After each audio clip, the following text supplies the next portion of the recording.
começar a conversar. Quem quiser, depois a gente pode bater um papo também. Obrigado. Bom, antes de mais nada, boa noite a todo mundo. Obrigado aí pela presença. Tem algumas coisas que eu acho que eu trouxe de consideração sobre esse filme para falar com vocês, e isso vai aparecer mais adiante, mas a primeira vez que eu vi Djaliô, eu vi algumas vezes, tive a oportunidade de ver na tela grande a primeira vez na Mostra de Cinema de Tiradentes ano passado, mas eu vi a primeira vez na casa do Ricardo, que ele me chamou para mostrar, enfim, que eu queria muito fazer uma matéria com ele já há um tempo, que eu acho que devi isso ao Ricardo por várias razões, pelo grande montador que ele é, pelos cineastas que ele é, enfim. E eu acho que por um filme incrível, que é o Assim na Tela como no Céu, que o Canal Brasil fez o favor de trazer de volta à roda, que é o longa anterior dele. E nesse primeiro momento, assim, a primeira sensação que eu tive com o Djaliô, que fica todas as vezes que eu vejo, é que eu acho que ele principalmente para alguém que exercita o ofício do cinema a partir do jornalismo, da prática de fazer perguntas, é que ele é um filme que suscita uma série de questões acerca de modalidades literárias com as quais ele se relaciona. Eu acho que a primeira delas, que eu quero falar mais adiante, é a ficção científica. Assim, eu sempre tenho a sensação de estar vendo A Ilha do Dr. Moreau, vendo esse filme aqui. Mas acho que a primeira questão, e eu lembro de ter compartilhado isso com você no momento de ter visto o seu filme, foi o quanto esse filme lembra Persona no jogo das duas atrizes. Persona do Bergman, na maneira como elas se relacionam, como elas se interpõem num jogo que é quase um balé, um movimento que é quase cadenciado. Então, acho que se é um filme que suscita perguntas, eu te coloco a primeira, antes de poder falar, antes da minha fala aqui. Persona foi uma referência para você? Como é que foi construído esse balé dessas atrizes? E, principalmente, como é que você dirigiu essas atrizes em relação aos atores? Primeiro, acho que o peso enorme que o Otávio III tem no filme, um terceiro protagonista junto com as duas, mas acho que as atrizes, os atores periféricos, o elenco periférico que você tem, que eu acho que se consolida numa atuação fora do tópico principal do filme, que são o Tunico, Helena Inês, majestosa ali como uma espécie de alter ego do próprio Flaubert, e a tua atriz, que é uma atriz de teatro dança, enfim, que faz um trabalho coreográfico que representa, de uma certa maneira, a escrava. Queria que você explicasse um pouquinho isso para a gente. Bom, boa noite primeiro. Aqui, né, um festival que eu acho fantástico, festival de adaptação com um conceito complexo, né, e que o festival está, eu sinto que ele está ampliando esse conceito. Bom, agora falando com o Rodrigo e respondendo essa primeira questão, né, que é uma referência ao próprio Bergman, eu trabalhei as atrizes a partir de 2 filmes. Na verdade, a representação está trabalhada a partir de 2 filmes. São 2 filmes opostos, 2 autores, de certa forma, opostos, que um é o Bergman, é o Persona, justamente a sequência do Persona, não o Persona como um todo, mas a sequência do Persona, que é a narração da suruba, que é um longo diálogo, e onde ele está mais representado, não só nessa relação das duas atrizes durante todo o Djaliô, mas onde ele está mais representado no diálogo final das duas atrizes, e o Straub a partir do Antígona, talvez um dos filmes mais radicais do Jean-Marie Straub, na forma do dizer. Agora, é estranho, né, falar o Persona, né, ele está e não está no filme, né, ele é um inspirador, mas ele, de certa forma, é um oposto a essa narrativa. Aonde eu procurei estar mais próximo dele realmente nesse diálogo final, que acabou a gente até fazendo um trabalho de ensaio muito objetivo com a Aimara Reis, que estava no Rio e que é muito minha amiga, e que a gente foi e trabalhou mais até profundamente esse dizer, esse falar ali no diálogo final entre os 2 atores. Agora, o Straub justamente é um inspirador maior na forma de enquadrar mas o Straub usa um zerar de emoções. Eu não quis zerar as emoções. Nisso eu fui, de certa forma, contra a maré, né, de tirar totalmente a emoção do ator no dizer do texto. Mas ele é inspirador na maneira de até os atores, às vezes, se colocarem dentro dos planos sequências no filme.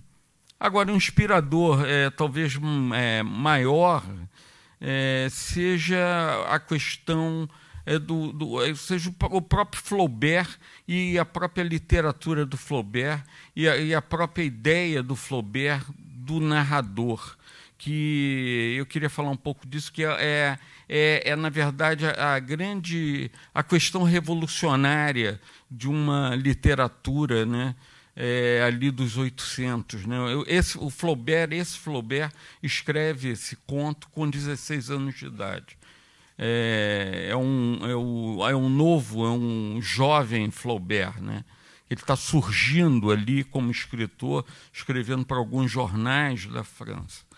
E é engraçado que eu estava lendo a Leila Perrone Moisés, num estudo que ela faz sobre esse conto. Quid Volueris, Estudos Psicológicos. Eu peguei o nome do primeiro personagem, né, do Djaliot, para colocar no filme. Durante muito tempo, esse filme teve um nome de Inventando Flaubert, mas depois eu achei que ia ser antidistribuível, então eu resolvi ele continuar a ser antidistribuível por outras razões, e não por causa do título.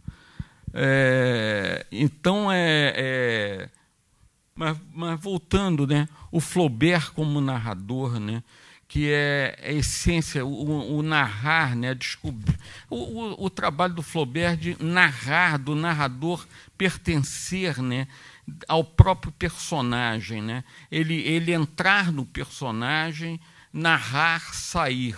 O Flaubert penetra os personagens, narra e sai fora. Eu vou só ler aqui um pequeno trecho de uma crítica do filme. Quando o filme passou em Tiradentes, tinham vários críticos, e um deles, que eu tenho uma relação afetiva muito grande com ele, sou um grande amigo, que é o Jean-Claude Bernardet, e que é um crítico ao mesmo tempo complexo, né? Um crítico terrível, né? Todos os críticos são, mas o Bernardet especialmente. E ele, claro, a primeira reação do Bernardet é sempre chegar para você e dizer que filme chato. Mas depois ele vai pensando o filme e vai deglutindo o filme, né? O Jean-Claude, eu não sei se você usa essa técnica também, acha que o filme é descoberto no dia seguinte, né? Depois que você dorme. Então, o Bernardet coloca na crítica que ele faz no blog dele uma frase interessante, uma percepção muito interessante. Por adaptação, e eu quero citar isso aqui, inclusive, pela própria relação do festival também, que é um festival de adaptação, né? Então, é um entendimento desse conceito de adaptação que passa, né, por essa crítica, e passa pelo filme e passa pelo Flaubert. Por adaptação, costuma-se entender uma transposição de trama da obra literária. Então, Djaliot não é uma adaptação.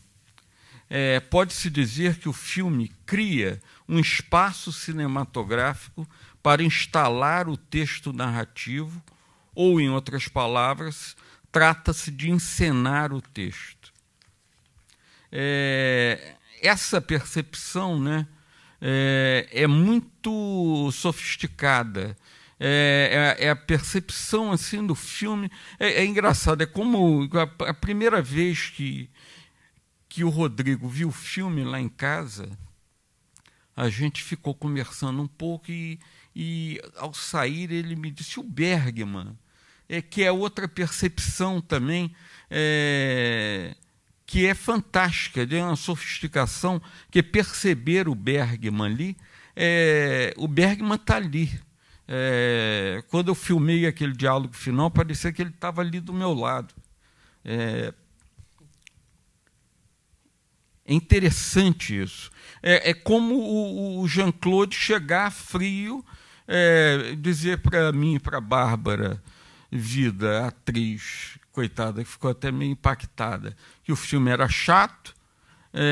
Depois a gente saiu, ficamos o dia ali em Tiradentes, comemos um frango com quiabo na esquina, passeamos ali naquelas pedras que se dizem históricas, mas na verdade colocadas nos anos 60, e para as pessoas se atrapalharem ao caminhar, né? Sobretudo depois do quiabo. Né? Depois do quiabo, né? Que é sempre complicado ali.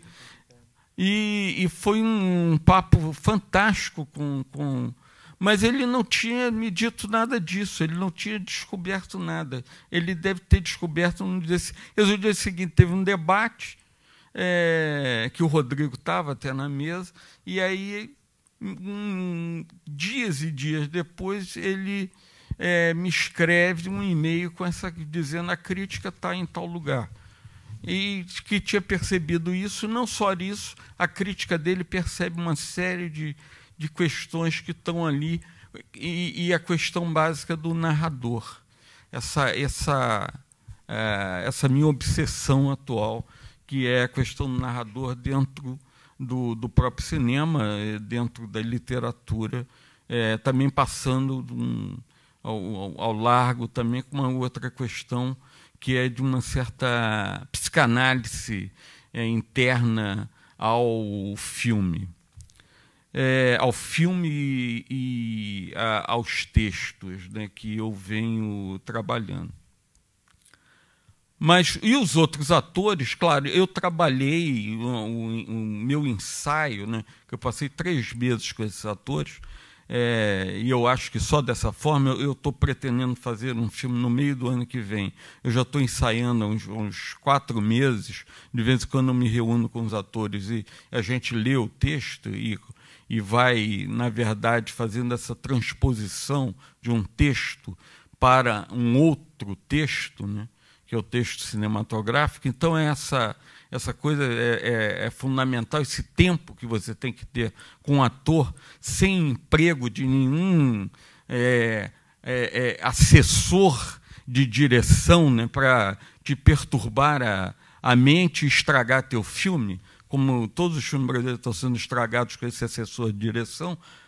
Quem dirige é o diretor, né, porque só para dizer ação, roda, som, realmente não precisa ser diretor. É o que acontece, né? Qualquer um vai ali e diz, e aí tem uns asseclas que um coloca a câmera, o outro faz uma preparação de ator, como se o ator fosse pulga para ser treinado. Então, então essa questão, eu trabalhei realmente com a Bárbara, muito com a Bárbara e com a Mariana, de exercícios de aproximação das duas, que eu queria as duas o mais juntas possíveis, né? Às vezes ficavam brincando comigo até, porque isso, ao mesmo tempo, a gente estava escrevendo um roteiro, né? O roteiro é escrito em conjunto com os atores. E às vezes ficavam brincando, disse: não, isso tem um quê de homossexualismo feminino, mas talvez até tenha, né? Eu talvez pego essa divisão de personagens e traduzido uma coisa, se fosse possível, um personagem se partir ao meio e os dois, na verdade, trabalharam um certo homossexualismo ali na junção deles. E o Djaliot, né, que o ator faz 2 personagens, na verdade, né, o Otávio III, fantástico. E com os outros atores eu não trabalhei ensaio. Isso é muito claro. Os outros atores eu trabalhei na hora de filmar, quer dizer, um pouco antes, com conversas na casa do Tunico, conversas com a Helena e com a Kátia, que foi na hora, mas eu já sabia o que a Kátia, como ela trabalhava, era uma atriz que tinha trabalhado Butô há muito tempo, então eu sabia por onde a gente podia ir, que era uma questão de corpo. Agora, Rodrigo, você em Tiradentes colocou uma série de questões muito pertinentes ao filme na mesa. Se você se recorda de algumas, eu acho legal relevantar. Eu acho que tem algumas coisas que eu queria trazer para cá, na verdade, muito mais como uma troca para a gente fazer um bate-papo, senão fica parecendo uma missa de corpo presente aqui. Eu acho que tem questões assim sobre esse filme que antes eu acho que a gente tem que entender, que é o seguinte. Ano passado, quando o filme do Ricardo foi exibido pela primeira vez, se não me engano, a primeira vez no Rio de Janeiro, foi na Semana dos Realizadores, e houve uma organização dentro do festival, que é um festival super interessante, acho que voltado para um cinema autoral que exige... que eu acho que valoriza um cinema que demanda do espectador mais do que 3 sinapses, enfim, demanda um pouco de atenção, que é a possibilidade de entender um pouco como que o Ricardo se comporta em relação ao cinema brasileiro contemporâneo, assim, dentro do novo hall de diretores que nós temos aí. Eu queria começar um pouco falando sobre isso. Assim, recentemente, tem cerca de 4 anos, acho que isso se remete muito à vitória de um filme no próprio Festival de Tiradentes, chamado Estrada para Ítaca, que é um filme super interessante. Criou-se um novo jargão que vem sendo muito comum na imprensa, que é o chamado novíssimo cinema brasileiro. Quase como uma tentativa de dar conta, ou dar um nome, ou arrumar um rótulo, independentemente do valor que isso possa ter ou não, para um tipo de cinema que está nascendo no país hoje, com algumas características que criam uma certa parentela entre os filmes. Eu acho que a principal delas é uma tentativa, e a mais lúcida, para além da mais objetiva, que são filmes feitos com pouquíssimo dinheiro e extrema invenção. Eu acho que são filmes que se colocam o tempo inteiro, da primeira à última sequência, seja documental ou ficcional, uma tentativa de se colocar o tempo inteiro críticas ao próprio processo fílmico e à própria natureza formal que um exercício fílmico pode ter. Eu acho que se a gente tiver que pegar, para a gente entender um pouco quem seria esse cinema novíssimo brasileiro, hoje tem um deles aqui, que é o Gabriel Mascaro, né, que hoje tem filme hoje aqui, ou ao longo do festival, eu sei que tem o Pacific hoje do Marcelo Pedroso, que é um desses diretores. Tem um cara incrível que é o Bruno Safad, que eu acho que é um expoente do Rio de Janeiro, Felipe Bragança, enfim. Se vocês quiserem os nomes dos filmes, eu acho que A Fuga da Mulher Gorila é um filme interessante para se começar a conhecer essa linhagem. Meu Nome é Dindi, enfim, entre muitos outros, mas que são filmes que estão mais próximos da gente, porque são filmes feitos no Rio de Janeiro.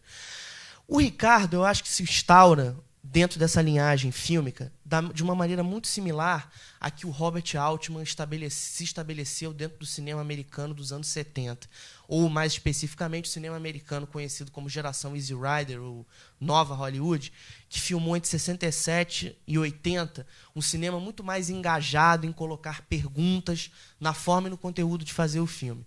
Eu estou trazendo esse exemplo de fora porque eu acho que é um exemplo que, para a minha geração, de cinéfilo, é muito caro, acho que formou a minha cabeça como cinéfilo, e eu acho que é muito caro para essa nova geração que está filmando aí. Sobretudo por ter sido um cinema de uma patota e um cinema jovem, assim. Acho que o Ricardo, como alguns outros realizadores, que seriam, acho que você, o André Luiz Oliveira, que é o diretor do Meteorango Kid, assim, se coloca um pouco como uma espécie de irmãos mais velhos dessa turma nova, mas que filma com esse mesmo grau de inquietação e esse mesmo grau de liberdade, a ponto de construir um filme que, em vários pontos dele, lembra um exercício quase declamativo, de leitura mesmo, quase como se o filme fosse uma leitura de mesa de uma história que passa, ao mesmo tempo, por um elemento de terror ligado à ciência, que é um ser humano fazer um experimento científico com outro ser humano, a ponto de cruzar um macaco com uma mulher, por uma razão de poder.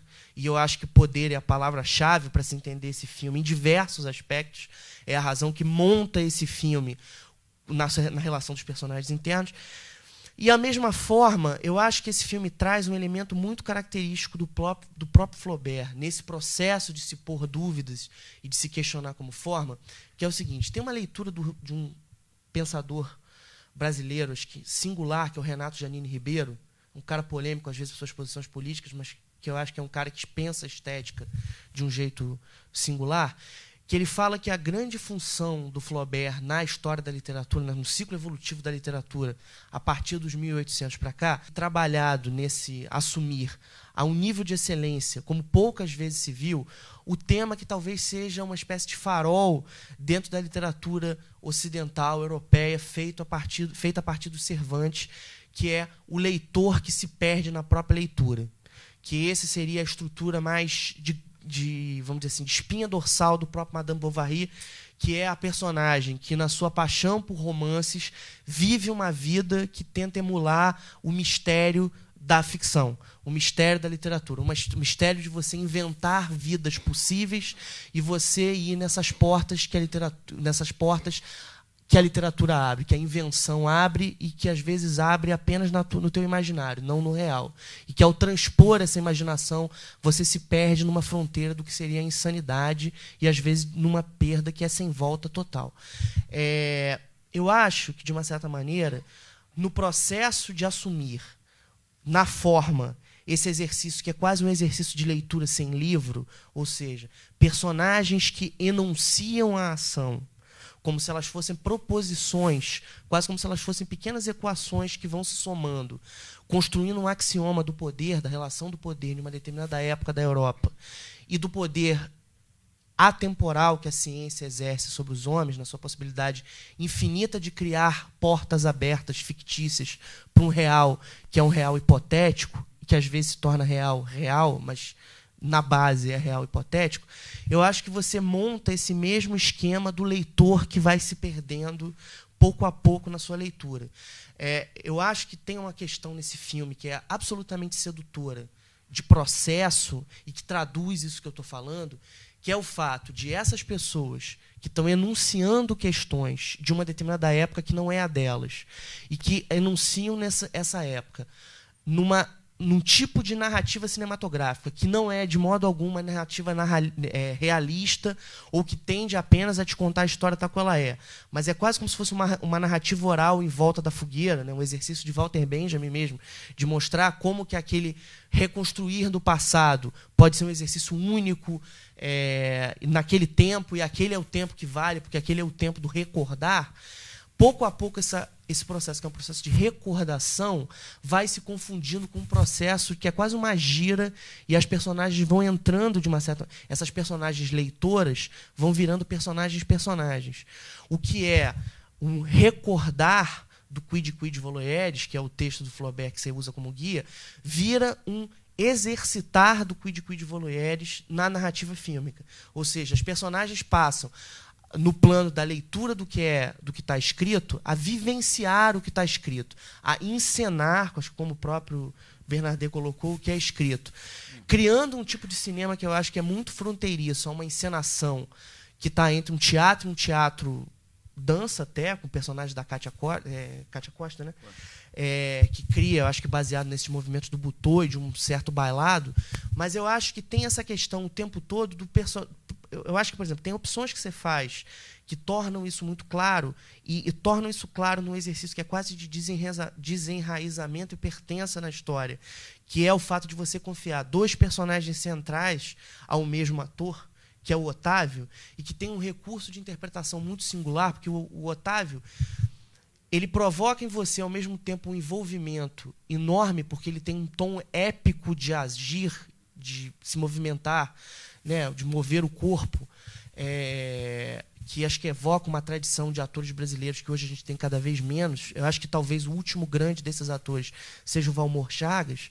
Quem viu Os Maias, o exercício de direção que o Luiz Fernando Carvalho faz com ele, sabe o que eu estou falando, a maneira como o Valmor move a mão, move o pé, move o rosto, é quase um movimento épico de dar toda a linha do personagem, além do sentimento do personagem. O Otávio tem isso, mas ao mesmo tempo o Otávio te desterritorializa do que você está vendo, porque você está escutando uma voz que é praticamente uma voz de dublagem de grande filme brasileiro, assim, porque é uma voz de um locutor. Ele tem uma voz que não está a favor do personagem. Ele tem uma voz que o tempo todo consegue, ao mesmo tempo que sulcar em você, espectador, esse drama, a grandiosidade daquela tragédia que você está vendo, ela te tira dela o tempo todo, porque parece que quase você está vendo uma locução de rádio, né? Quase você está vendo um comercial que o cara está te contando, né, um repórter eresso te narrando uma história. Eu acho que esse exercício que você faz é um exercício que nos dá, eu acho que dá ao cinema, primeiro, um tempo de respiração que permite um entrar e sair na trama, que garante ao espectador e garante a você, narrador, que eu acho que também se perde no seu processo, e se perde propositalmente, porque eu acho que é por isso que esse filme está num festival que se chama adaptação, que eu acho que o seu exercício de adaptar é dialogar de uma maneira que você consiga entrar no Flaubert, entrar numa discussão que você está propondo, que é uma discussão maior do que adaptar um livro, que é discutir o poder e relações do poder sem precisar de uma estrutura narrativa clássica para que isso aconteça. Então, eu acho que isso faz com que a gente saia e entre, nesse entrar e sair, acho que permite que a gente, espectador, ganhe uma percepção distanciada, que eu acho que a gente pode entender melhor. Primeiro, eu acho que as referências estéticas com que você lida, eu acho que, para mim, o Bergman é uma influência muito forte, e o Persona, principalmente, muito, não apenas por esse balé que eu falei no começo das atrizes, mas por essa possibilidade de contar um fato que está acontecendo tal qual ele é, narrado, e, ao mesmo tempo, fazer com que nós, da plateia, conseguimos construir, a partir dessa narração, uma tradução na nossa cabeça daquele fato que está acontecendo, sem que o cinema precise traduzir isso com uma direção de arte característica ou com recursos de efeitos especiais característicos. Então, eu acho que isso é muito rico.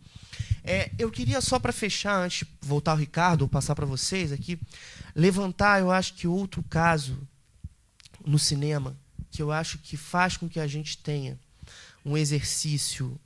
Dois casos, assim, um brasileiro e um estrangeiro. Eu acho que o caso brasileiro mais forte, que eu vi isso antes do teu, e que eu acho que são filmes que têm essa capacidade do entrar e sair, do distanciar, e de uma certa reverência livre, se é que isso é possível, né? Esse paradoxo, à literatura, é o Lavoura Arcaica, do Luiz Fernando Carvalho, numa sequência. Eu não sei quem viu o filme aqui, mas tem uma sequência que é longa até no filme, e satisfatoriamente longa, porque ela é totalmente enquadrada dentro do fluxo narrativo do filme, da parábola do mendigo que é contado no filme. Tem uma sequência que o personagem do Selton Mello, que é o André, que é quase uma espécie de alter ego ali do próprio Raduan, e mais do que do Raduan, biografias à parte, do sentimento de mundo que costura aquele livro, que ele conta para outra pessoa uma história que, de uma certa maneira, é um reflexo da sua própria inconstância em relação ao poder pátrio, ao poder do pai. Do pai como pátria, do pai como Líbano, que é uma história de uma relação de um mendigo com um homem poderoso, e isso toma uma sequência imensa do livro, do filme, que quase se desloca, poderia ser quase um filme à parte, mas tem todo a ver com o resto, e isso é narrado, e no filme essa narração ganha uma encenação que é totalmente canhestra, num bom sentido do canhestro, ou seja, ela não é obediente a uma narrativa clássica, ele não reconstitui um Oriente clássico, ele faz quase que num fundo de quintal, com uma parede que poderia ser em vez de uma cortina, um lençol pendurado, quase um lençol mineiro, né, que foi onde ele filmou, e os personagens trocam uma conversa onde esse quase recitar dessa história, os atores vão entrando e saindo desses personagens que eles, na condição de atores, estão inventando ali para a gente. E eu acho que tem um outro exemplo que se aproxima muito do teu por essa chave da ficção científica, que eu acho que perpassa o Quid Quid Volueris e a tua leitura do Quid Quid Volueris, que é um filme pouco esquecido, e eu sempre gosto de lembrá-lo, porque eu acho que as pessoas devem ver, de um diretor, eu acho que muito singular para o nosso tempo, chamado Brian Russell De Palma, que é um diretor que poucas vezes valorizado, porque ele é considerado para muita gente um cineasta comercial, se é que se pode usar comercial para um cineasta que faz dublê de corpo, que faz Vestida para Matar, mas enfim. Tem um filme dele chamado Síndrome de Caim, não sei se alguém viu aqui, é um filme com John Lithgow, que é um filme extraordinário, de 1992, que é um filme em que um psicólogo resolve fazer uma experiência e para de trabalhar, deixa a mulher sustentando a casa, a mulher é uma médica, e ele resolve passar todos os dias dele cuidando da filha, acompanhando a filha crescer e fazendo um relatório diário do conhecimento dessa filha, porque ele acha que é um processo psicanalítico mais rico.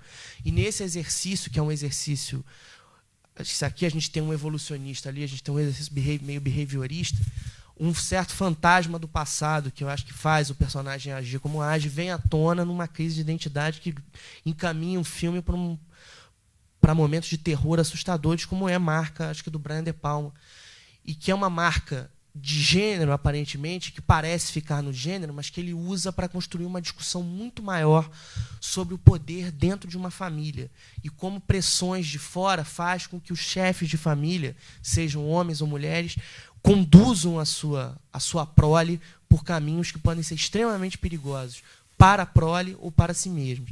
Então, eu acho que tem uma parentela, de alguma maneira, no exercício que eu acho que vale, por mais estranho que soe, ser entendido, até para que a gente volte a esses filmes e rumine esses filmes e tente entender uma percepção aqui. Eu queria, só para fechar, ler uma coisa mínima. No início dos anos 90, foi publicado no Brasil um volume pela Imago, que são cartas do Flaubert. E eu acho que esse livro chama Cartas Exemplares, é um livro que dá para achar assim, com alguma frequência. E tem um trechinho dele que eu acho que traduz exatamente esse experimento, que é esse experimento de juventude, que é a história desse Djaliot, e que me deixa muito feliz em relação ao filme que foi feito pelo Ricardo Miranda do Djaliot, porque eu acho que é uma tradução perfeita desse pensamento flaubertiano, que é: o grotesco triste tem para mim um encanto inédito. Ele corresponde a necessidades íntimas de minha natureza de bufão amargo. O que me impede de me levar a sério, embora eu tenha um espírito bastante grave, é que eu me acho muito ridículo, porque eu sou um inventor de coisas. E desse ridículo, intrínseco à própria vida humana, é dele que brota a ação mais simples, como escrever, por exemplo. Jamais consigo fazer a barba sem rir, porque eu me vejo estúpido, eu me vejo macaco, eu me vejo ridículo. Tudo isso é bem difícil de se explicar, porque pede para que faça sentido, mas não faz sentido. Esse tipo de experiência precisa ser sentida, precisa ser vivida na sua própria solidão, no encanto da descoberta de si mesmo, como um hino de amor à poesia que tem em cada um de nós. Eu não consigo me entender e não sei se me faço entender, mas é nesse exercício de duvidar que eu acho que construo alguma coisa, nem que seja uma ponte para mim mesmo. Pegando essa chave do Flaubert, né, só para passar mais informação sobre Flaubert, né, o Flaubert, né, tem um estudo muito interessante que me disseram até que vai sair aqui no Brasil, um mistério isso, que é o trabalho do Sartre sobre Flaubert, que é um trabalho fundamental, já devia estar editado aqui há muito tempo, são 3 volumes.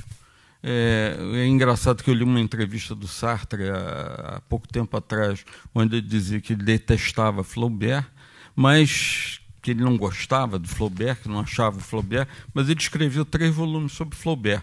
E ele, no primeiro volume, ele justamente trabalha muito com esse jovem Flaubert.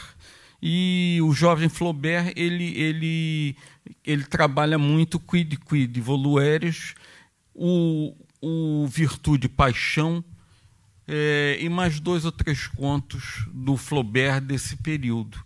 E o Sartre, né, o nome do livro já diz absolutamente tudo, que é O Idiota da Família. Que o Flaubert se sentia macaco, se sentia um idiota naquele período, e o Sartre vem e faz, se apoiando, né, num instrumental psicanalítico, ele vai trabalhando nesse primeiro volume essa ideia do Flaubert macaco, do Flaubert idiota, do Flaubert se formando, né, para chegar em Madame Bovary. Agora, o Madame Bovary ele está inteiro nesses primeiros contos do Flaubert. E a outra questão do próprio Flaubert é que o Madame Bovary, aí eu vou chegar nessa questão, numa questão que o Rodrigo tocou, que é a questão da forma em Flaubert. O Madame Bovary foi processado o livro foi processado em 1800, o Bovary é de 57, 56, 57. Ele é processado, o livro é processado pelo Estado francês na época, como um livro por causa da questão da amante, por causa de, é colocado como uma questão moral. Mas, na verdade, né, eu tive lendo um estudo de uma francesa, onde ela, trabalhando a própria, os laudos do processo, né, você vai concluindo dali que ele é processado pela forma. Como nós somos processados pela forma, esses cineastas que tentam retrabalhar, né, a forma cinematográfica, né, sair de uma narrativa clássica, tentar fazer um outro cinema, né. Nós vivemos sendo processados diariamente, né, pelo Estado Nacional e outros estados, pela mesma questão, né? Porque você trabalhar a forma, e eu sempre digo que você, conseguindo construir a forma, você coloca qualquer coisa lá dentro, então assusta, e o Flaubert assustou com o narrador, assustou com a invenção naquele momento, em 57, só 1857. Eu tenho aqui também uma provocação, né, que o Flaubert ele colocava o Djaliot como um antiburguês radical. Que é isso, na verdade, né? Porque o Flaubert está ali exercendo uma crítica ferrenha, né, ao poder, à aristocracia francesa da época, que na verdade, a literatura inteira do Flaubert é derrubadora, né, dessa aristocracia francesa. Então, ele classifica numa carta que Djaliot um antiburguês radical. E tem uma outra questão que eu só vou lançar aqui interessante sobre o Djaliot, a partir do texto da Leila Perrone Moisés, que ela cita o Lacan, dizendo, o Lacan diz que o momento em que o desejo se humaniza é também aquele em que a criança nasce para a linguagem. Ela pega essa expressão do Lacan, né, e diz que Djaliot permanece à beira do desejo da linguagem da humanidade. Privado de fala e de humanidade, ele é, entretanto, preservado da indignidade social dos homens. Ele possui aquela linguagem do coração com que sonhavam os românticos, e o narrador não cessa de sublinhar essa superioridade de seu herói, que é a questão que está no filme, né? Na posição do narrador constante, indo e voltando, entrando e saindo, dentro dos próprios planos sequências, o plano sequência do casamento, o último plano do casamento, onde a Bárbara, que está ali, a atriz, a Bárbara entra dançando, senta a Mariana, quer dizer, a outra Adélie já está posicionada, e a outra Adélie, ela tem uma fala que ela é o narrador, a outra Adélie sai, ela continua a fala, e aí entra uma segunda fala que continua uma outra narração, e isso dá um deslocamento dentro desse espaço. Então, o que eu quis trabalhar com o Flaubert é a questão, claro, do poder. Na verdade, é um filme sobre o Brasil, né? Sobre a relação algumas pessoas vêm dizer, não é um filme brasileiro. Não, é um filme sobre o Brasil. Mais do que todos os muitos outros que são feitos aí. Esse é extremamente um filme sobre o Brasil, sobre a relação colonial, sobre a relação da aristocracia colonial aqui dentro. Agora, isso está no Flaubert, que isso está no Flaubert de origem, do conto. Ele é o um bom conto selvagem. coloca isso. É um bom selvagem. Porque a gente não pode esquecer que existia Rousseau naquele momento, a gente não pode esquecer as questões colocadas pelo Rousseau e por outros filósofos da época e as questões colocadas na filosofia da natureza, que estão permeando toda até a minha angústia de trabalhar Flaubert e de trabalhar esses temas. O Bom Selvagem, tem todos esses textos estão aí, a indignidade do homem e tudo mais tá colocado ali dentro, está colocado lá no texto. E só uma última coisa para depois eu espero que a gente seja bombardeado de perguntas. Para provocar um pouco mais, né, tem a questão do macaco, isso eu já falei em Tiradentes, né, essa questão do macaco, o macaco cruzando com o ser humano, né, essa é o Darwin só vem depois, vem em 1856, 57, vem junto com Bovary, mas o Flaubert já está pensando isso, porque a bestialidade é um tema até francês. O francês adora bestialidade, tem museu da bestialidade. O francês, a filosofia francesa estuda a bestialidade é presente, constante. E com isso, né, retirado por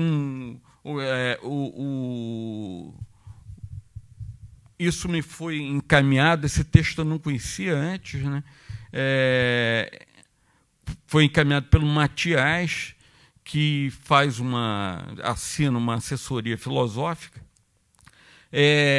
que ele estava lendo O Índio Brasileiro e a Revolução Francesa, que é um livro do Afonso Arinos, de Belo Franco, e ele se deparou com esse texto, que é muito interessante, que esse texto, o Afonso Arinos recolhe de um livro chamado Brasil e Oceania, que é do Gonçalves Dias. O texto é o seguinte: com efeito, o padre José de Santa Teresa Ribeiro se refere... O padre José Teresa de Santa Ribeiro é um viajante, 1616, por essas terras brasileiras. Com efeito, o padre José de Santa Teresa Ribeiro se refere aos índios da nação legina, uma nação que não existe mais, já lá de trás, né?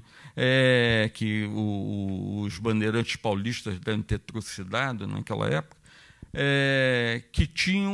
que a nação legina, que tinham pegada ao fim da espinha dorsal uma cauda de 3 a 4 palmos. Tão singular anomalia provinha do fato de tal nação se ter originado de conúbios malditos, havidos entre mulheres e macacos. Quer dizer, a presença do macaco está aqui, mas a presença do macaco está as aberrações, as bestialidades estão presentes nas feiras, no final dos 700, nos 800. Flaubert passeava por isso. O pai do Flaubert era médico. O Flaubert tinha esse pé numa ciência nascente ali nos 800. Flaubert acompanhava necrópsias, o estudo do corpo humano estava se dando naquele momento. Então, isso tudo é o conjunto que o Flaubert vive, mais a aristocracia. O Flaubert tinha uma amante. Esse livro de cartas tem cartas importantes do Flaubert para essa amante, que ele teve durante muito tempo. Então, todo esse universo, né, que vai dar nessa literatura, e é desse universo que eu quero falar do Brasil, tanto que eu vou adaptar mais um Flaubert para continuar a cutucar a questão do poder no Brasil. Tem uma coisa só que eu queria falar antes de passar, acho que talvez seja mais uma questão para você, mas assim, eu acho que tem uma relação de poder de dupla mão no teu filme, que é tanto o poder ligado ao desejo, quer dizer, o poder de submissão que acho que esse homem causa nessa relação, né, com a mulher, e essa questão do poder aristocrático de aceitar esse tipo de... Primeiro, de aceitar esse tipo de experiência como uma coisa circense, não como uma coisa condenável, né, criticamente. Isso é uma questão. Agora, pensando esse ponto, eu acho que vai para uma...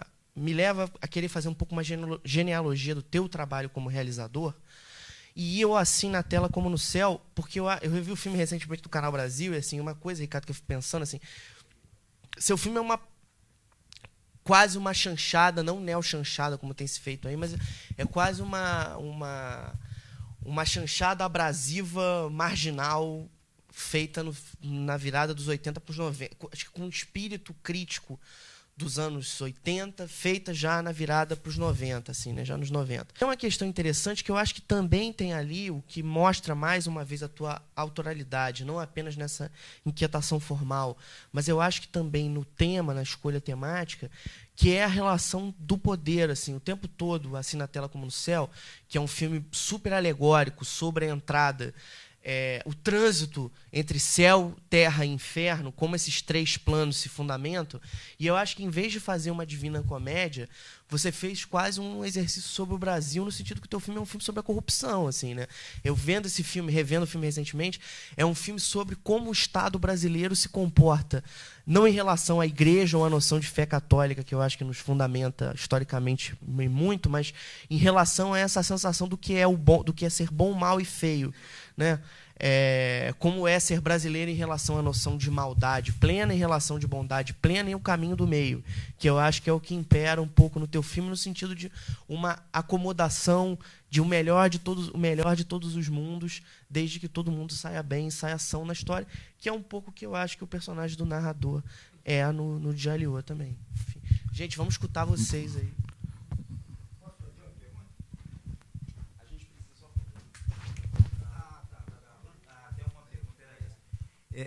Só a primeira pergunta era até para a organização, se aquela primeira, as falas estão sendo gravadas, né? Porque eu achei tão sensacional a primeira fala aí pelo menos que eu vi aqui do Rodrigo, e tão ampla que assim eu gostaria de escutá-la novamente para poder acompanhar todo aquele raciocínio que foi desde a produção atual até o Flaubert e toda o início da coisa.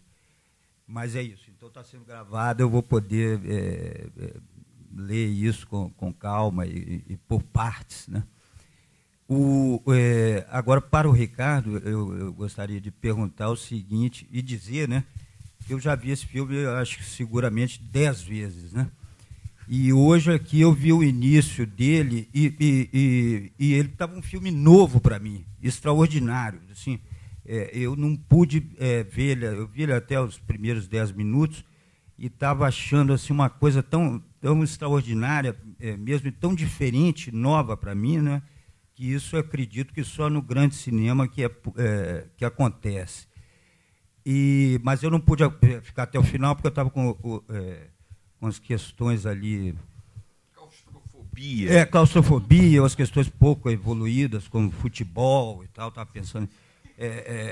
umas besteiras nesse sentido, não é? Mas eu queria te perguntar o seguinte, com relação a essa fala do nosso amigo aí, o Bernadette, não é? E especialmente sobre esse espaço cinematográfico que você inventou aí, não é? A partir do Flaubert e toda a questão temática e a partir do narrador.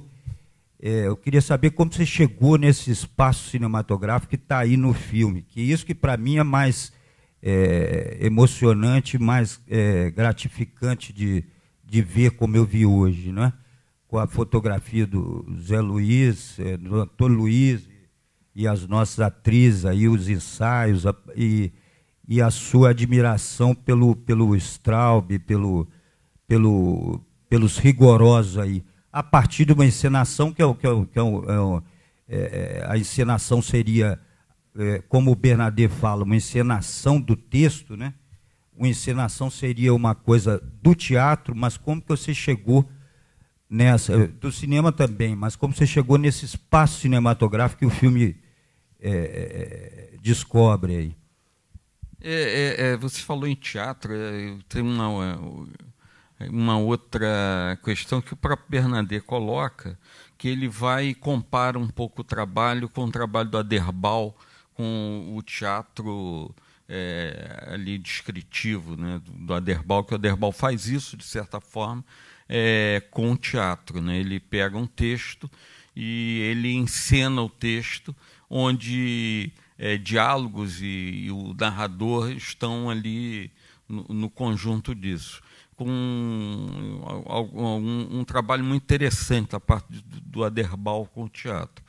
Agora, a minha questão, né, vem muito... vem pelo lado teatro, claro, vem pela encenação, pela mise-en-scène teatral, do trabalho da mise-en-scène teatral, que está no Straub, de certa forma, que está em alguns autores que eu admiro, alguns cineastas que eu tenho uma relação muito direta, e onde eu, há muito tempo, estava querendo trabalhar essa certa noção de desconstrução de um texto cinematográfico clássico. A minha aventura de cinema passa sempre por fazer o contrário do que todo mundo faz. Se alguém faz, eu quero fazer o contrário disso. Sempre inventando, sempre procurando a invenção como um primeiro passo. E para isso é muito difícil isso ser feito em alguns lugares que a gente vive, né? O Brasil é um país difícil para fazer isso. Muitos autores a gente tem, Júlio Bressani, Sganzello, Sarraceni e vários outros mais, o Bruno, tem vários que hoje em dia, né, é interessante quando você fala desse cinema, né, chamado novinho, mas que tem alguns autores dentro desse cinema que são muito interessantes, realmente. Tem uns outros que eu declaro que eu não me bate bem, mas pessoalmente, mas tem um trabalho. Outro desses dos antigos, de nós velhos, tem o Edgar Navarro, que também eu coloco nessa trajetória, né? Que também tem uma trajetória de... Mas só que ele é totalmente barroco, o que eu não sou, mas ele é baiano, ele tem uma outra... paira uma outra mentalidade na cabeça. Mas eu tenho tem autores muito... Glauber é um autor que em um determinado cinema ele trabalha isso de certa forma, né? Um cinema mais atual, mais recente dele, né? O último cinema dele, Idade da Terra, que eu trabalhei com ele, claro que ele faz na Itália, o próprio Leão de Sete Cabeças, o próprio Cabeças Cortadas, onde ele, de certa forma, ele trabalha uma forma... ele sempre trabalhou uma forma teatral no cinema dele, mas ele exaspera essa forma teatral nesses filmes. Então, o Straub, que é um cinema que eu particularmente adoro, eu sei que esvazia sessões, desespera pessoas, leva outras ao suicídio, mas eu gosto muito. E principalmente, né, eu tinha lembrado, quando eu vim para cá, eu queria trazer um negócio até do Glauber, que também me inspira muito, e que nesse filme tem isso, né, pensado, né, que é o fluxo do inconsciente, né? isso permeia muito um texto do Glauber chamado A Estética do Sonho, permeia meu trabalho constantemente. Ele entra de diversas maneiras, mas ele está presente. Não que eu vá ao Glauber, ao texto, tentando buscar a influência e traduzir essa influência dentro, mas só que essa influência está constante, pairando sobre a minha cabeça. Essa descoberta, entre aspas, do inconsciente, do trabalhar no inconsciente, né, dentro da obra, é uma coisa que me interessa. Mas você, para fazer cinema, você tem que ter rigor, né? Você, para fazer um trabalho de arte, você tem que ter rigor. Para você ser artista, você tem que ter rigor. Talvez muita gente não saiba disso, e aí escapa e faz umas besteiras. Mas você tem que ter rigor ao fazer, né? Você, até para jogar uma câmera do 10º andar, com a lente para baixo, estilo Kubrick, você tem rigor. Se você for ver, o Kubrick fez isso com rigor total e despejou a câmera de lá até a câmera se espatifar lá embaixo, mas com total rigor.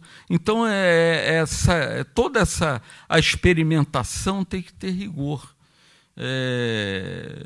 Eu, às vezes, conversando com o Júlio, né, Bressani, essa ideia do rigor é fundamental, né?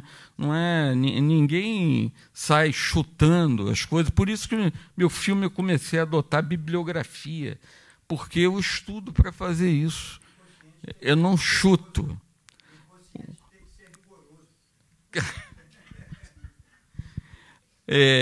Mas é isso, vem daí, vem de uma série de ideias e propostas. Eu estava vendo, aliás, um filme que eu não vi há muito tempo, O Acidente, do Losey, que o Losey era um cineasta do rigor, né?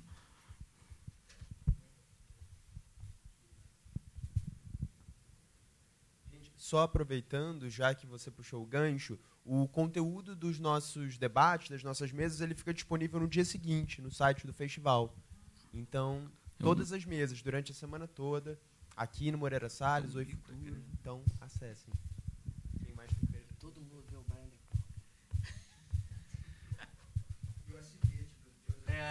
Essa ganhamos um dia já.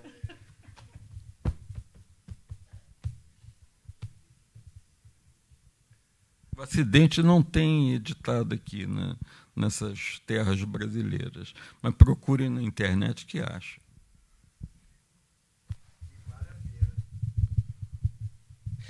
Tem uma coisa que eu acho que, só para pegando o carona que você falou, assim, vocês estão falando essa coisa de rigor, assim, eu estava pensando o cinema tem uma questão no Brasil que eu acho muito engraçada, que é o seguinte: é muito raro você traçar um paralelo. É facílimo você traçar paralelo com literatura ou com artes plásticas. É a coisa que eu mais ouço, meu trabalho entrevistando gente, eu mais ouço as pessoas fazendo. Mas a última fonte que as pessoas fazem um paralelo é com o teatro, assim. Até porque é cada vez mais raro você ver cineasta indo ao teatro, ou até crítico de cinema, enfim, pessoal de cinema vai pouco.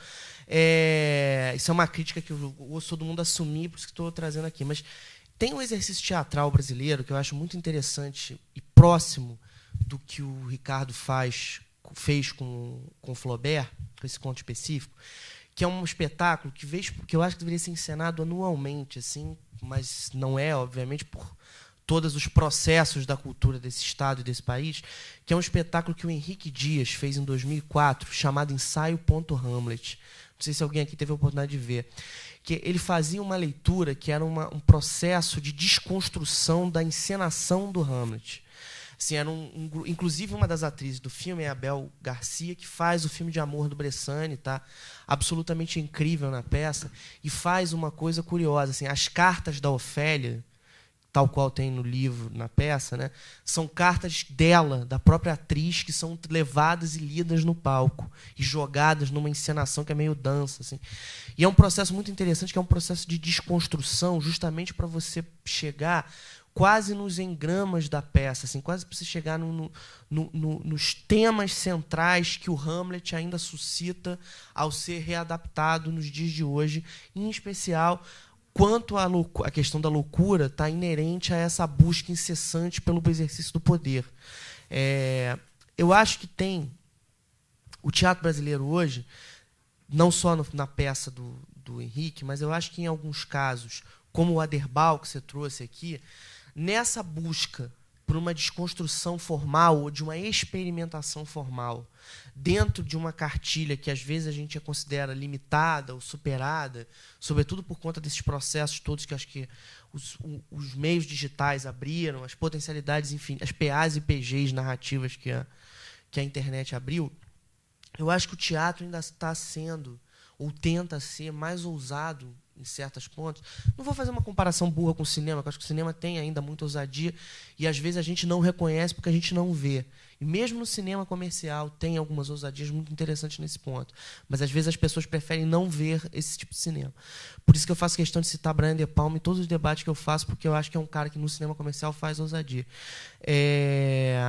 Agora, eu acho que tem hoje uma vertente no teatro brasileiro, e o teatro carioca está sendo muito forte nisso, que é essa tentativa de uma desconstrução dos processos narrativos padrões de encenação. Tem uma peça que está em cartaz no CCBB chamada Cucaracha, de um cara que eu acho que é uma promessa hoje na cena dramatúrgica carioca, é um cara chamado Jobilac. Vale muito a pena ser visto pela maneira como ele joga com as atrizes e consegue construir uma dramaturgia de tensão no embate de diálogo. Eu acho que o cinema, na sua tentativa de se buscar algo extremamente surpreendente, vem um pouco se desligando disso. E o teatro está cuidando disso. Trabalhar o diálogo de uma forma, não apenas na qualidade do que é escrito, mas na forma como é dito e como se resolve como interpretação. Eu estou puxando isso aqui porque eu acho que você abriu o seu colóquio falando dessa coisa da preparação de atores. Eu acho que uma das coisas de ponto mais fraco da preparação de atores, hoje que tem sido feito no cinema brasileiro, é justamente ter um entendimento mais radical daquilo que é dito e trabalhar aquilo que é dito numa forma de se dizer mais rica, mais complexa, mais encenada e mais vívida. Então, eu acho que é só uma proposta aqui para a gente ficar mais aberto e para a gente entender que eu acho esses canais de experimentação estão em lugares onde a gente está vendo pouco, ou vendo ou não pouco, que tem menos visibilidade do que deveria ter, que eu acho que é o teatro. Enfim.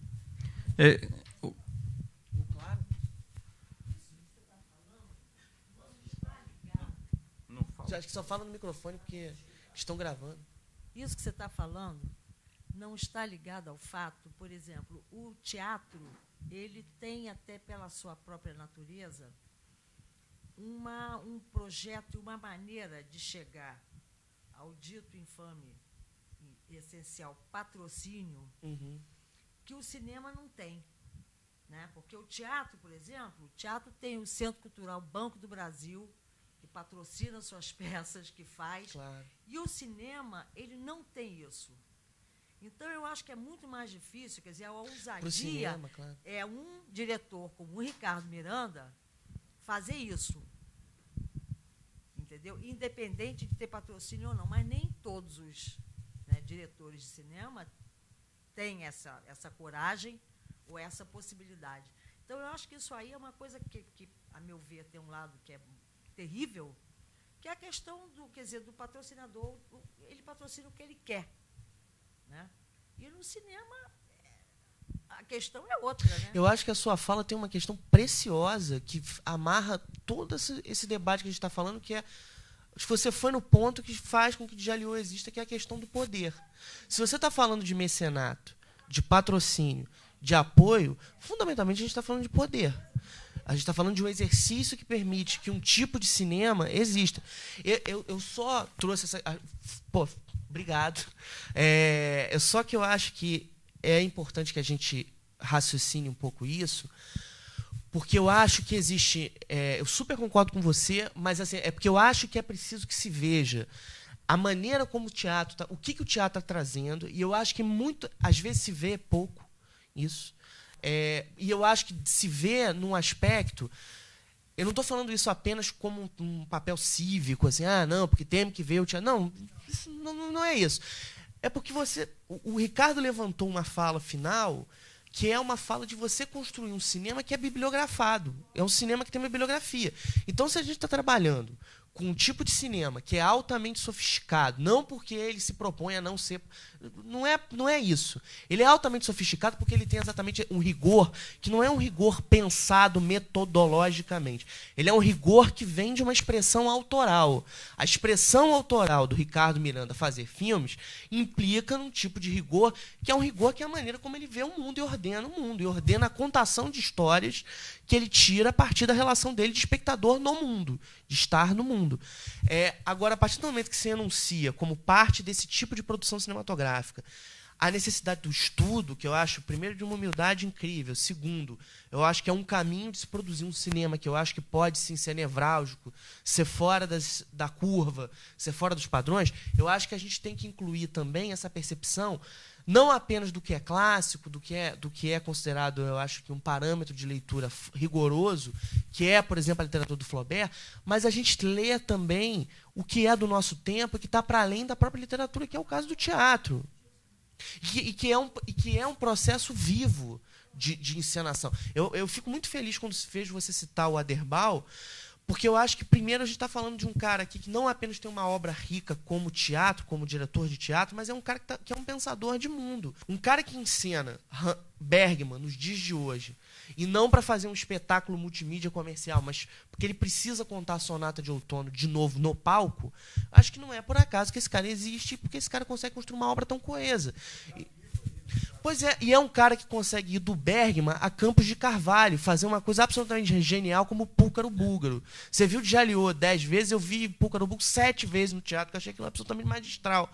Assim, o exercício que eu produzi, eu lancei um livro ano passado. Eu jamais teria escrito um romance se eu não tivesse visto Púlcaro Búlgaro, assim, jamais teria escrito. Então, acho que é um grau de liberdade que acho que o teatro oferece e está muito vivo.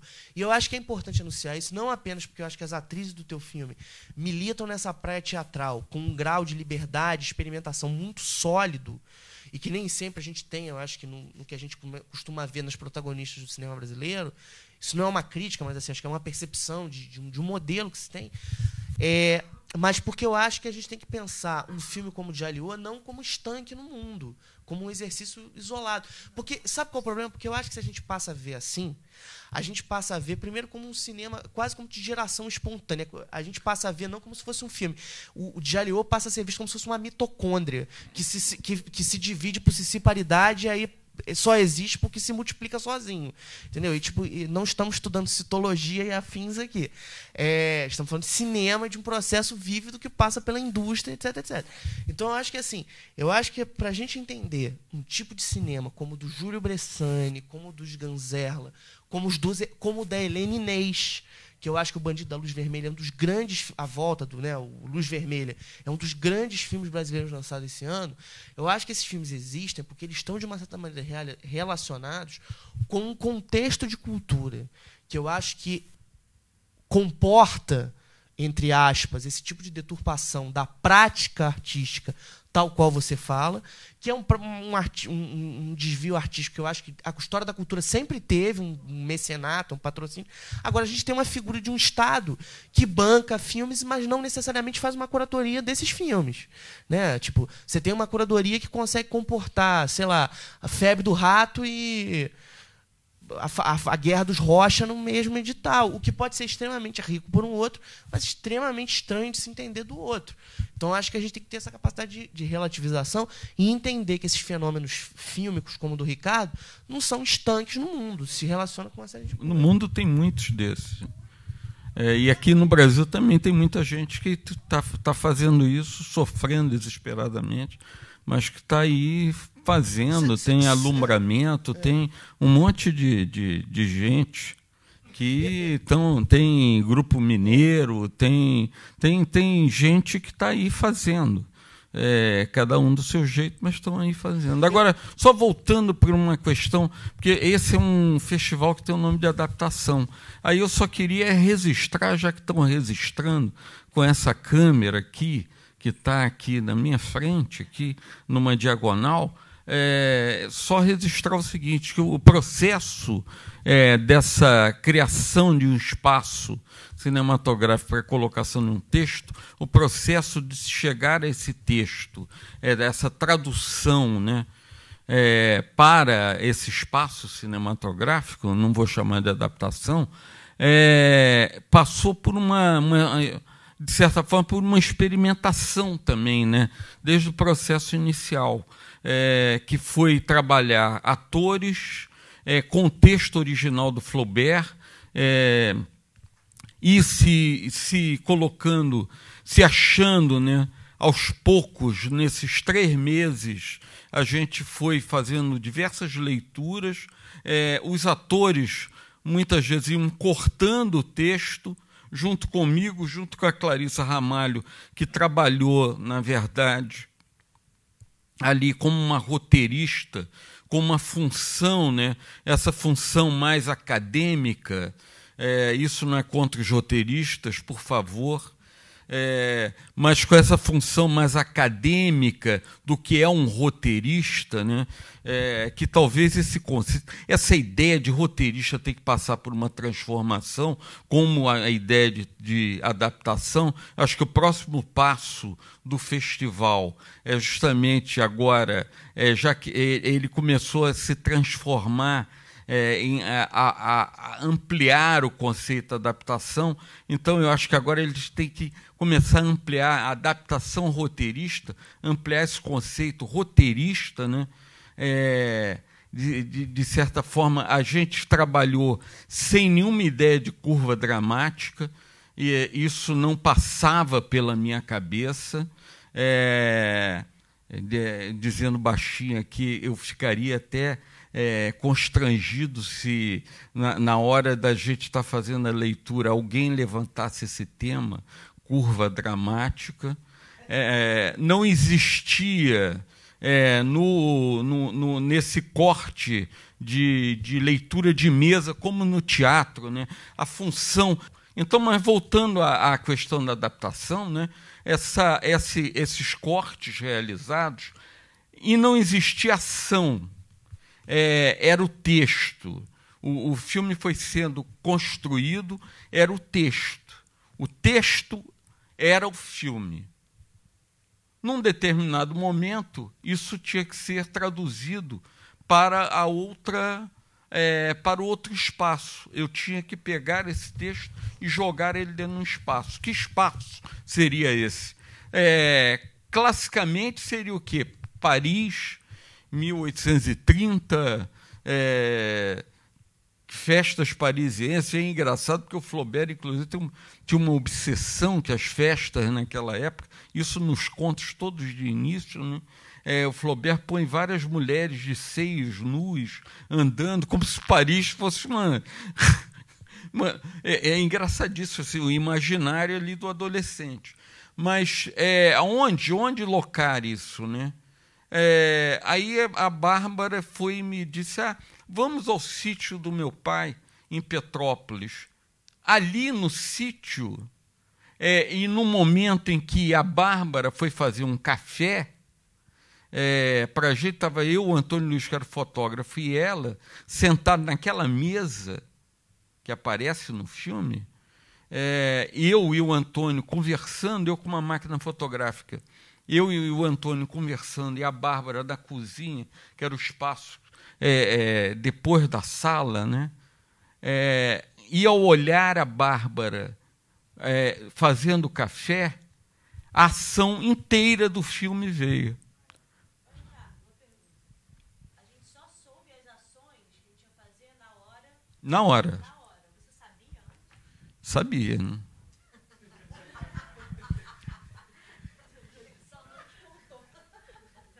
Só não contei, porque ator não precisa saber disso. Pode saber só na hora. As ações que a gente foi improvisando em casa, de exercício, de leitura, que estão muitas no filme, vocês não sabiam também se iam para o filme ou não. Se iam para o momento de filmagem ou não. Porque esses exercícios são muitas vezes jogos teatrais, né? Auxiliam a descoberta, mas estavam me auxiliando justamente a escrever um roteiro numa outra ideia do que é um roteiro cinematográfico. o Lucas pode até começar a aplicar essa... a gente pode até dialogar essa questão de como romper com o método tradicional da escrita do roteiro, a partir de uma ideia, né, vinda de que impregnou o mundo, né, do herói. Eu não tinha nada disso. Mas você tinha um conceito. Eu tinha só um conceito. Eu tinha um livro, um texto, um conceito na minha cabeça. E tinha, assim, uma leitura de Bataille, algumas leituras de Lacan, algumas leituras da Leila Perrone Moisés, que é a única que estudou esse conto aqui no Brasil. Depois eu descobri um outro cara em Campinas que também fez uma tese sobre esse conto. Mas poucas coisas em cima disso. Tinha o Sartre, mas o Sartre eu já tinha conhecimento há muito mais tempo. Então, através disso, né, eu fui construindo o roteiro. Agora, só que essa informação bibliográfica não estava com os atores, muito pouco. A gente conversou pouco disso. A gente viu filmes. Eu vi o famoso filme La Bête, a questão da bestialidade presente, né? Outros filmes, uns filmes às vezes mais eróticos, porque o filme ia trabalhar justamente o erotismo como uma fonte importante. E o persona, isso tudo fazia parte, para mim, isso tudo fez parte da construção do roteiro. Mas você tinha que as pessoas geralmente não têm, né? Que é um bom conceito. As pessoas acham que um roteiro é uma folha de papel com ações e diálogos, é muito mais do que isso. Eu sei, Lucas. Porque eu concordo com isso. Se você, ao invés de ter ido ao sítio, tivesse ido a uma casa de praia, na frente do mar, você acha que o filme seria totalmente outro? Eu não teria feito. Eu procuraria outra locação. Porque o filme não... Porque a história... Porque, na verdade, né, eu não abandonei a história do Flaubert. A história não tinha a respiração do mar. A história tinha a respiração do verde. Mas eu estou querendo saber, na verdade, em que medida o lugar onde o senhor Determinou a ação, determinou, inclusive, a construção do personagem. Se fosse outro espaço, se por acaso eu fosse fazer em outro espaço, seria outro completamente diferente. Mas o espaço é determinante nisso. Porque o espaço é o espaço cinematográfico e é a colocação desse texto, né, de um texto, da transformação desse texto literário para um texto cinematográfico, e a colocação desse texto como se a gente tivesse uma cumbuca aqui, duas cumbucas paralelas, a gente tirasse um monte de papel amassado de uma cumbuca, molhado, horroroso, passasse para cá, ele, no espaço aqui do texto cinematográfico, ele ia ter outras misturas, melhorava, punha uma cola e aí jogava no centro, que é a construção do espaço cinematográfico, e aí sim a construção do filme. Ali era o filme. Você está dizendo que aquela locação te inspirou muito? A locação fez o filme. A locação, quer dizer, fez o filme porque ela construiu o espaço real para o texto. Os atores não sabiam.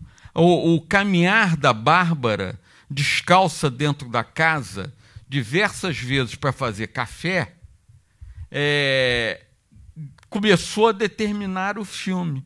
Não é à toa que eu comecei o filme com os pés, que é um elemento erótico, que é um elemento importante para justamente jogar para o espectador essa aflição erótica que eu queria passar. Então, esses elementos que foram me dando. Eu estou trabalhando um outro texto que é justamente o cotexto, né? Esse ele escreveu em outubro, eu estou trabalhando um texto do Flaubert que ele escreveu em dezembro, que ele é bem diferente, porque ele tem uma inspiração mais em Medea, tem uma outra face do Flaubert, mas são dois textos importantes dentro da literatura dele. É engraçado, abrindo um parênteses, só uma observação, que se o Flaubert tivesse morrido com 20 anos de idade, 20 e poucos anos, como um Lautréamont, que escreveu os cantos e alguns poemas, o Flaubert teria sido maravilhado por esses contos, como Lautréamont foi pelo Maldoror.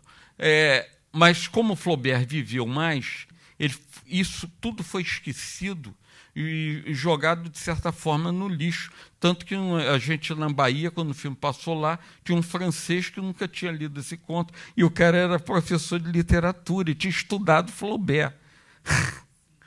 Então, isso é uma coisa que a Leila diz, que é muito interessante. É engraçado que, se a gente for ao Lautréamont, a gente tem muito dele ali, né? Tanto que a primeira vez que eu tentei, porque eu tentei adaptar esse conto de uma forma mais realística, eu fui ao Lautréamont, eu juntei personagens, eu fiz uma loucura que eu juntei personagens do Maldoror aos personagens de Flaubert. Mas aí era outra coisa, não era isso, era uma sangria desatada. Tinha um outro tipo de sangria. Bom, mas perguntas.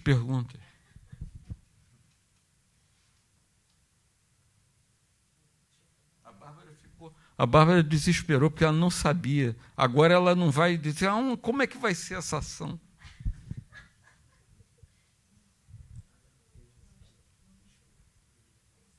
A única locação fora é o zoológico. É o zoológico e Santa Teresa ali, o muro. O muro é Santa Teresa. E, quer dizer, a Floresta da Tijuca, que eu fui lá por causa para filmar a Helena, né, e manter a questão do verde. Eu fui à floresta, fui expulso da Floresta da Tijuca pelo dono da Floresta da Tijuca, que queria me cobrar direitos das plantas. Se uma planta dessa aparecer no teu filme, eu vou te processar e cobrar direitos dela. Eu fiquei realmente... Aí eu me segurei um pouco para não ficar rindo com esse troço, porque senão o cara podia me mandar jogar ali de um precipício da Floresta da Tijuca. Já pensou alguém cobrar direito de planta? O delírio do direito autoral chegou ao ponto máximo. Planta agora tem direito autoral. De planta. Floresta da Tijuca, uma floresta tropical, e qualquer lugar pode ter aquelas plantas. Essa questão do distanciamento que eu acho que você produz, sobretudo nessa relação com o ambiente, eu acho que me lembra um outro filme que é bacana a gente pensar, já que você está falando da Helena, que é o Canção de Baal, da Helena Inês. Total. Porque a maneira como ela... Porque esse é um filme muito interessante, que, como o teu, não teve espaço de ser lançado em salas de cinema. O filme da Helena correu alguns poucos festivais, ganhou prêmios importantes em Gramado, ganhou e prêmio também da não crítica, foi lançado. Não foi lançado. Só que ele passa vez por outra no Canal montei Brasil. O filme. Você montou, né? Tem essa... Ele passa vez por outra no Canal Brasil, que é coprodutor do filme.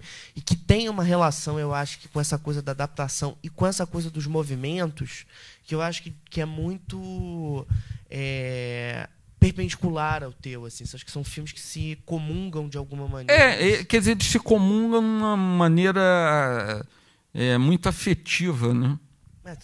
Minha com a Helena, e essa trajetória, e Rogério, e cinema.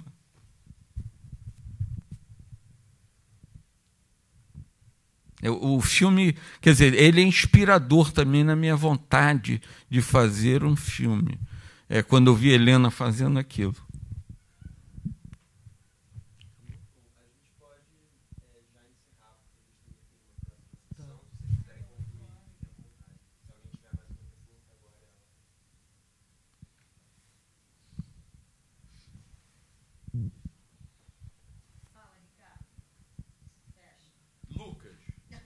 Alguma? Hã? Faz outra aqui.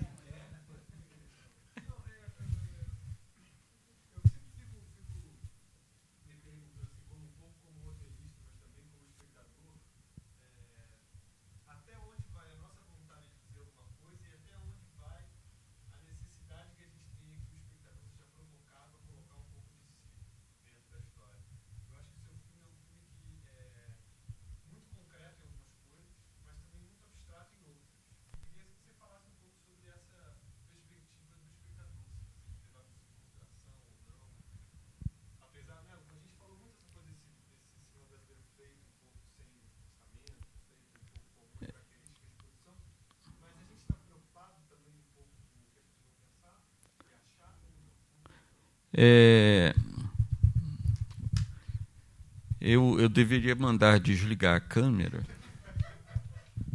mas, objetivamente, pode ser que as pessoas me detestem depois disso, mas eu estou pouquíssimo preocupado com o que o espectador vai achar.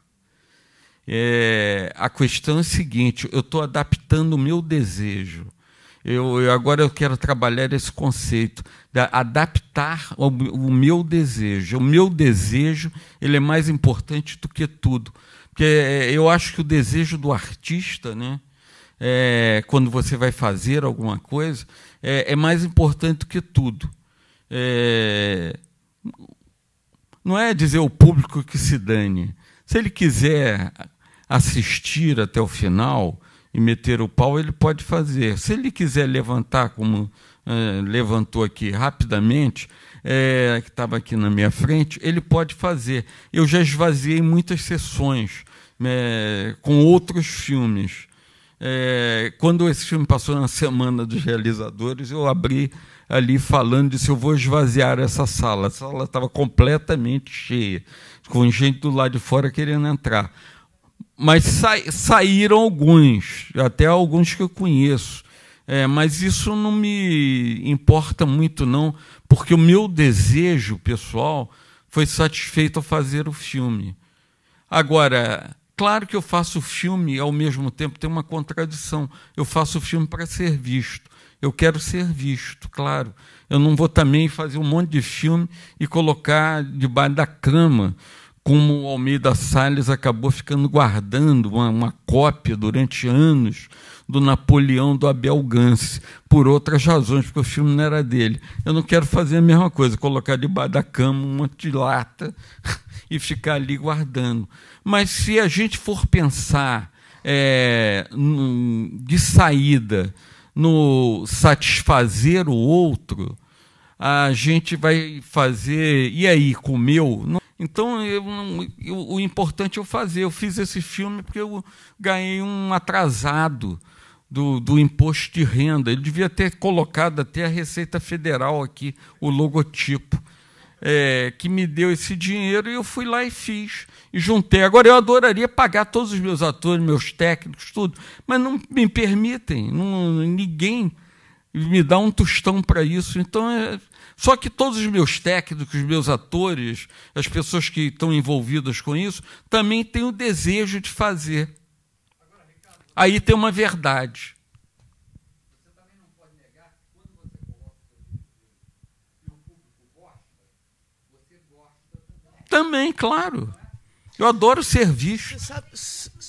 Mas sabe uma coisa que eu acho que é curiosa? Assim, eu vejo uma certa coisa folclórica nesse que a gente chama de novíssimo cinema, que tem espaço para o Ricardo e para muitas outras pessoas, quase como uma coisa folclórica, que eu acho que as pessoas reproduzem às vezes uma fala que é do Júlio Bressani, que o Júlio diz que se tiver 3 pessoas, para ele é uma multidão. Assim.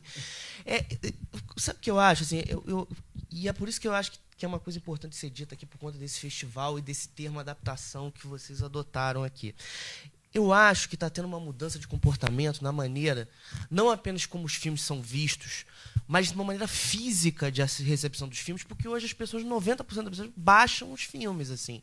E as pessoas, às vezes, vão ao cinema por algum espetáculo específico, mas às vezes vão ver filmes que elas já viram baixadas ou que elas vão manter o diálogo desses filmes no suporte onde elas baixam os filmes, que é a internet. Assim. Eu acho que isso gera uma coisa na relação da recepção, que eu acho que é fundamentalmente o que você está perguntando, quando você fala dessa coisa do espaço da criação, se o espaço da criação contempla o desejo de ser visto, como a pessoa vai reagir ao seu filme, que é a coisa que eu acho mais pura da adaptação, que é você entender a adaptação como um diálogo. Assim. Eu só consigo ver a adaptação como um diálogo de um espaço midiático com o outro. Você fazer dialogar um autor cinematográfico com um autor literário. Eles estão dialogando, desse diálogo vai ser produzido alguma coisa, que absolutamente não é o livro e absolutamente é um filme, mas é um filme emulado de uma série de questões. Por isso que eu acho sempre muito equivocado quando eu ouço alguém falar, mas todo mundo tem direito de falar isso, porque, enfim, acho que isso é um preciosismo, mas é uma coisa que eu acho complicado, quando diz assim, mas o livro era melhor. Não, o livro não era melhor, o livro era uma coisa completamente diferente, o livro era o livro. O cara simplesmente se apoderou daquela história e está te recontando essa história, traduzindo de uma forma completamente diferente, que é a forma dele, é o recorte dele. O que eu acho, é por isso que eu estou trazendo isso aqui, é que eu acho que hoje certos filmes estão nascendo, não no cinema, numa relação de espectador clássica do cinema, mas de outras formas, como, por exemplo, o teu filme teve um primeiro espaço público pago no Canal Brasil. O teu filme nasceu num canal de televisão que está, de uma certa maneira, ligado a um conglomerado de canais que produz a novela Salve Jorge. Ok. Existe um comportamento de recepção para isso que é diferente de um filme que você lançou nos anos 70, que foi direto para a sala de cinema. Eu acho que se você faz um filme como o de Jaliot, que não consegue entrar no espaço cinematográfico comum, o que por um lado é uma lástima, mas por outro abre uma outra janela, que é uma janela ou da internet, ou do download pago, ou do download ilegal, ou da pirataria, ou da televisão, que gera formas de recepção diferentes. Eu acho que essas formas de recepção diferentes, eu acho que sim vão começar, se já não interessam, e eu acho que interessam, vão começar a interessar quem está fazendo filmes. Não para mudar a maneira como esses filmes são feitos para essas pessoas, mas eu acho que eu sinto nos filmes do presente, já sinto nos filmes dessa geração nova, do Safdie, do Bragança, mesmo no teu, eu sinto isso, que é um cinema que, embora não esteja enunciadamente preocupado com o interesse do espectador, mas está consciente de que os espectadores estão vendo cinema em outras mídias. E essas outras mídias podem produzir discursos cinematográficos muito interessantes. Como muitos grandes autores, como Godard e o próprio Bressani, souberam usar o vídeo de uma maneira absolutamente genial, quando todo mundo pichava o vídeo como se fosse uma coisa menor, uma coisa supérflua. Da mesma forma, eu acho que essas formas de recepção que estão por aí já e que estão por vir vão fazer também com que os Iaikumeu da vida sejam vistos para além dos preconceitos que fazem com que eles sejam rebatidos de imediato e que se descubra alguma outra coisa nesses filmes. Isso aqui é um papo para outro espaço, um papo para depois, mas eu acho que isso também está acontecendo, está sendo visto. Não por acaso, eu acho que um filme da geração, pelo menos filmes da minha geração, por exemplo, quem cresceu nos anos 80, de um cara, por exemplo, como John Hughes, que fez Curtindo a Vida Doidado, que nos anos 80 era considerado pela inteligência um cineasta de segunda, de sessão da tarde, hoje é considerado um autor de primeira cepa. A gente hoje tem um caso na comédia americana de um diretor chamado Judd Apatow, que é considerado o maior gênio do humor da contemporaneidade. E é um cara que tem no currículo um filme que chama Virgem de 40 anos. E esse cara só é respeitado como tal porque ele foi recebido em outras mídias que permitiram com que ele fosse visto na inteireza, que se encontrasse uma linha autoral nele. Goste-se ou não, essa linha pode existir. E ela, se estudada, pode gerar uma coisa interessante, um pensamento interessante, um pensamento inquietante, provocativo. Eu acho que o Canal Brasil, por exemplo, foi fundamental e é fundamental para esse cinema que não vai habitar a sala normal. Eu adoraria passar o filme ali durante uma semana, 1 da tarde, ali, só para ficar passando. que é o que acontece com o cinema brasileiro. Mas o Canal Brasil passa, e o que eu tenho de espectadores no Canal Brasil é infinitamente maior e muito mais importante. E vou aproveitar logo para anunciar aqui que isso eu já tinha combinado. Depois desse festival, eu estou entrando num acordo com o Alumbramento, com o pessoal do Alumbramento, meus amigos, de colocar o filme no site do Alumbramento aberto por um determinado tempo, não para fazer o que quiser. Pode fazer download, pode fazer o que quiser com o filme. Se quiser remontar o filme, também pode remontar o filme.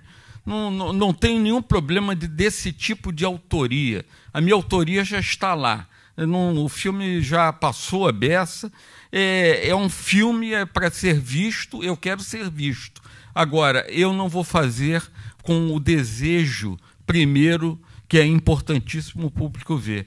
Não, o público vai ver se ele quiser, se ele entender, se ele pretender ver. Essa possibilidade de remontar, eu acho que é daí que vai nascer a nova crítica. Eu acho que se existe uma possibilidade hoje de uma novíssima crítica cinematográfica no Brasil, ela vem daí. Porque eu acho que, fundamentalmente, se você reconstrói um filme, você está fazendo uma reconstrução crítica de um filme. Isso eu acho que pode ser muito isso. Isso pode apontar um novo caminho. E falando disso aí, o Jean-Claude Bernardet tem um trabalho cinematográfico, os 2 filmes que ele fez, anos 60, por exemplo, é um filme que isso ele me disse pessoalmente, isso ele disse em entrevistas. Ele, ao fazer esse filme lá para o Itaú e Cultural, em 90 e sei lá o quê, ele está trabalhando com a ideia dos anos 60 e ele alterou várias montagens de citações de filmes, na verdade, com função crítica, que ele achava que aquele corte ali não era o corte que deveria ter sido dado. Eu não vou dizer que filmes para os autores não ficarem uma fera, mas ele alterou, inclusive flopou imagens que ele achava que não deveria ter sido enquadrado daquele jeito como do outro jeito. O flopar, inclusive, é uma coisa que eu faço constantemente com os meus planos e com planos dos outros. Reenquadrar, hoje em dia você reenquadra, você faz tudo. Isso aqui na verdade, interferir totalmente na ideia do cinema. E o Jean-Claude faz isso, é uma crítica. A gente está exercendo também uma função de crítico, que é fundamental, essa coisa do reeditar. O Jean-Claude fez isso lá no Cacofonia, fez isso nos anos 60, e prega isso. Eu ia fazer um filme com ele, que acabou não saindo, que ele queria fazer um outro filme sobre o cinema brasileiro, me chamou para montar, justamente para se ter essa ideia de uma interferência como crítico da imagem. Eu fiz um filme sobre ele, onde uma das abordagens era justamente essa, na função do crítico. Que você montou o filme dele da Terra, já no início dos anos, final dos anos 70, 80, início dos 80, era que o da Terra fosse passado na ordem do... sem numeração, e o projecionista punha o rolo quando quisesse. Rodrigo, deixa eu só te falar eu sou da geração do cinema, né? De ir ao cinema. E para mim eu tenho a maior dificuldade de ver o filme em outra mídia. O Djalu mesmo, eu vi na casa do Ricardo. Às vezes é treinamento. Eu vejo de qualquer maneira, eu adoro um vídeo. Eu não consigo. Quer dizer, eu vejo. Depois que eu vejo no cinema, eu tenho vários filmes em casa que eu amo e que eu vejo em casa. Mas eu vir o filme no cinema, para mim, é o que há de melhor. Essa relação do cinema é absolutamente incomparável, né? Agora, se você para pensar, por exemplo, eu lembro que uma vez eu participei eu era espectador num debate que era sobre crítica, que ficava um sujeitinho falando o tempo inteiro que não fazia o menor sentido se fazer uma crítica positiva sobre os filmes do presente, porque o grande cinema já tinha morrido e ele não conseguiria ler ninguém que não tenha visto um Fellini na tela, que não tenha visto um Antônio na tela. Assim, tipo, eu quase falei pro cara, desculpa, eu tenho 32 anos, eu não tenho culpa disso, você tem que reclamar isso com a minha mãe. Agora, tem uma questão assim, tipo, eu sou de uma geração, como muitas outras pessoas aqui, que eu vi esses caras todos, esses cineastas todos, na televisão e dublados. dublados, que é uma coisa que as pessoas consideram um sacrilégio, que para mim foi absolutamente fundamentador.